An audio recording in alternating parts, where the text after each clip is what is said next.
Hello everyone! Ayan, good morning po sa inyong lahat and happy Saturday everyone! Ayan. So for today's video, ayan, maaga po tayong nagising today at maaga po yung lakad ng aking isang anak kaya kailangan ko magluto ng breakfast. So meron po tayo dito nga skinless longganisa at magpiprito rin po tayo ng talong. Ayan, medyo mahal-mahal na naman po ngayon ang talong.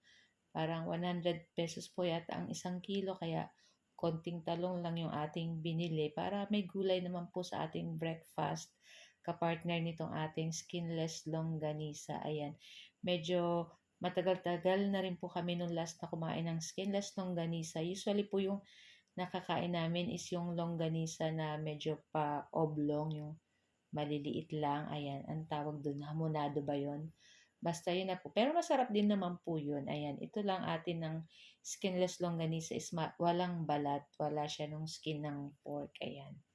So, lulutuin lang po natin yan sa medyo marami-raming mantika kasi gusto ko po pag nagluluto ako ng skinless longganisa ay gusto ko lutong-luto po yung loob. Kasi yung usually po yung isang klaseng longganisa ay naglalagay po tayo ng tubig. Kaya lulutuin muna natin siya sa tubig bago tayo maglalagay ng mantika para yung pong ano is luto po. Kaya lang itong ating skinless longganisa, hindi na po tayo magtutubig. Diretso na sa prito sa ating mantika. Kaya dinadamihan ko po talaga ng mantika para lutong-luto po hanggang loob. Ayan. Pero syempre lulutuin po natin yan side to side pa din para talagang sure na sure pong luto yung ipapakain natin sa ating mga anak at syempre sa atin na din po lahat. Ayan.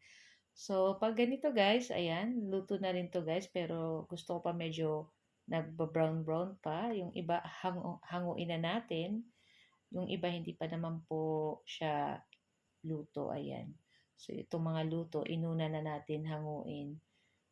Yung mga nagba-brown. Gusto ko po sa longganisa, medyo may toasted ng konti sa mga gilid-gilid niya. Yung pag kinain mo, medyo crunchy-crunchy or matigas, ayan. Pero wag naman po yung tutong. Ayan, yung tama lang. At so, okay na to guys. Pwede na rin natin yan hanguin. So, isabay-sabay na po natin yan hanguin. At syempre, sunod na rin natin dyan yung ating talong. So, hindi ko na hinugasan kasi longganisa lang naman po yan. Ayan. So, isasawsaw na lang natin yan sa calamansi with toyo. Ayan. So, guys, ito lang po ang aming video today. At sana po nag-enjoy kayo. At huwag niyo po sanang kalimutan mag-like, comment, at pa-share po ng ating video. So guys, thank you for watching and see you next video. Ciao!